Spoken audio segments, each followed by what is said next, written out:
Hello, I'm Trisha from So Totally Trisha, and I'm going to show you how to make what I call the quickest and easiest little card holder or purse that you will ever make. So when we open it up, it's just got one little pocket.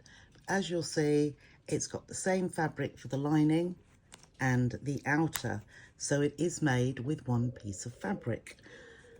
What do we need? We need one long piece, which is 16 inches long and 4.5 inches wide. On the reverse, I have fused some G700, which is woven interfacing, which will give the purse a little bit more stability. So all I have done, first of all, is to fold my fabric in half along the long edge, line that open edge at one end and press to give us that center crease. At this end, with the 2 layers of my fabric, I'm going to fold that in half. And what I've done is just trimmed around that corner to give me a curve through all 4 layers. And then I know that my curve, which is going to be my flap, is perfectly even.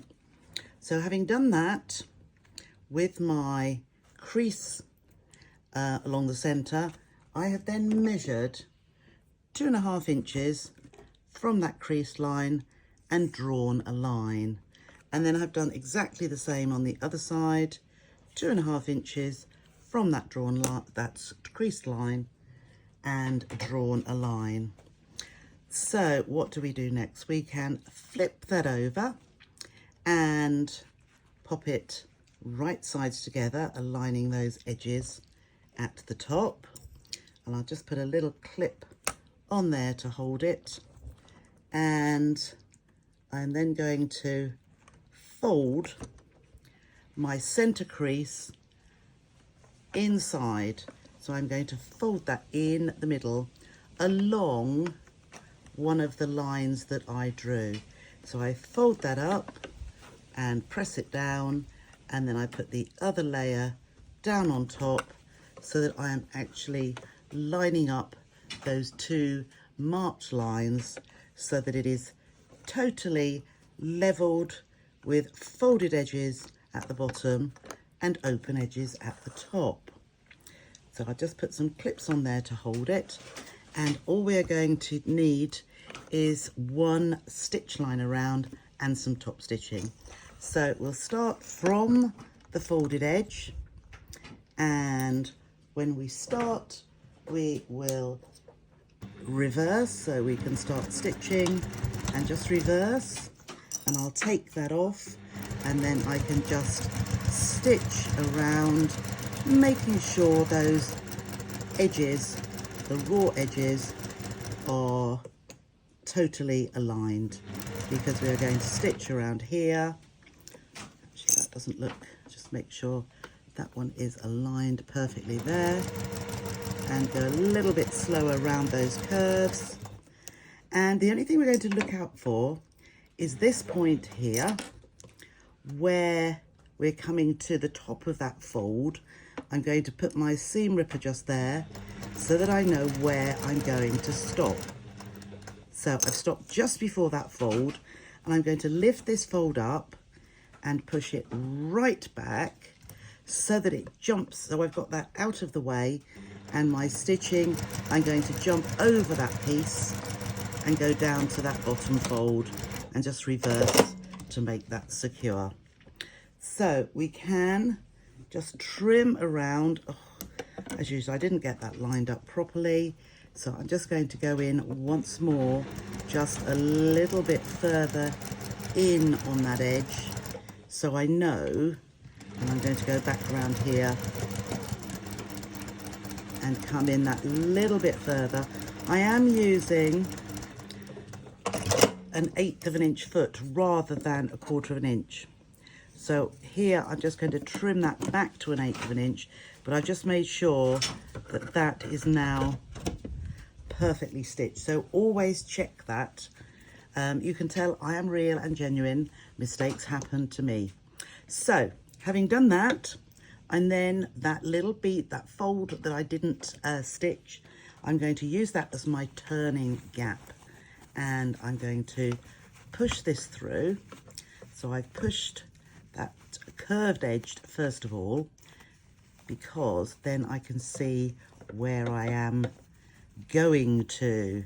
Because basically when you turn it through, it does become a little strange looking. So that's not so bad. So if you head for that curved top, you know, then I'm just using the end of a paintbrush just to go around that curve and push that out. And the same on the other side there. And then as you can see here, we can just push into those corners like so. So I've still got that open edge there. So let's just push into these corners first, poke them out carefully, not too forcefully, because we don't want to. So just pull that little bit out there. And then you can see I've got that open edge. So all we need to do now is turn that through to the other side. Okay, and then we can do exactly the same again, as in pushing that edge out. So I'm just going to use the end of my scissors blunt part there, and then on the other side too. So that's come out really, really nicely.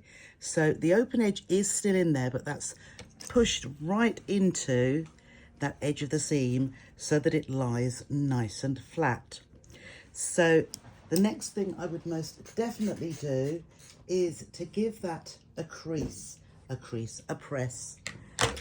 because we want this to look nice and neat. And basically that is it. You can see how all the way around it is nice and square at these edges, rounded here.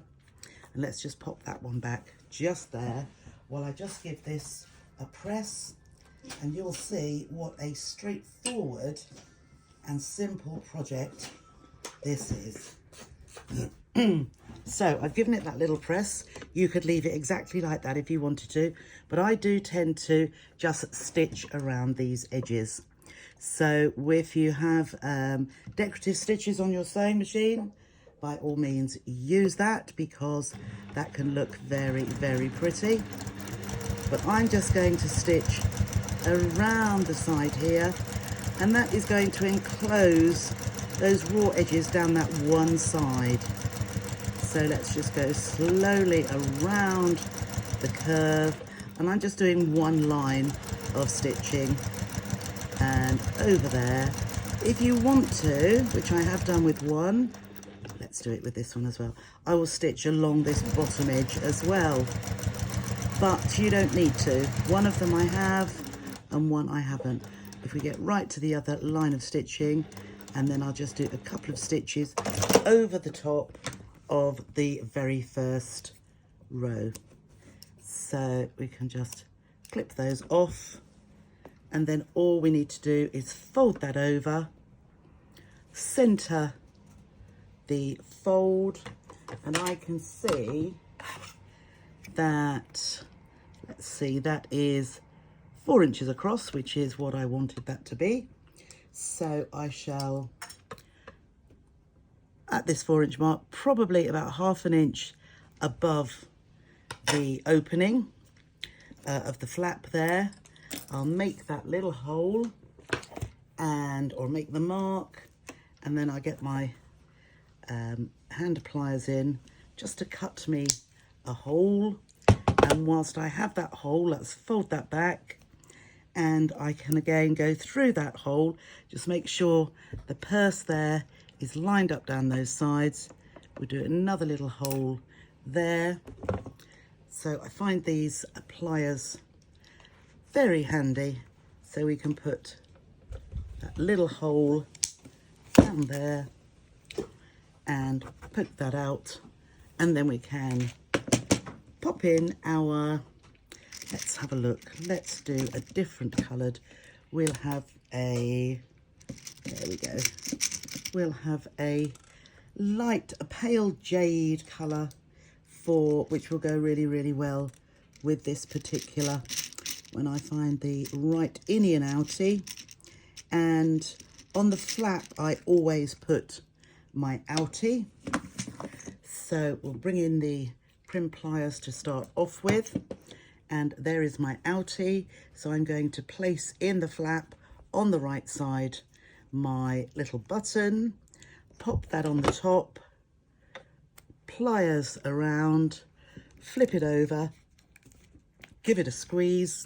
And then on the bottom here, where I have another little hole, push that through and have the innie on the top, and then just holding my finger and thumb, pop that in onto the popper, and there we have, that is sorted. In it goes, and there is my number 3. 1, 2, 3. Give it a go. You can see, as I say, I have stitched around the edge of that one. I haven't of that one. See which you like best and give it a try. Thanks for watching.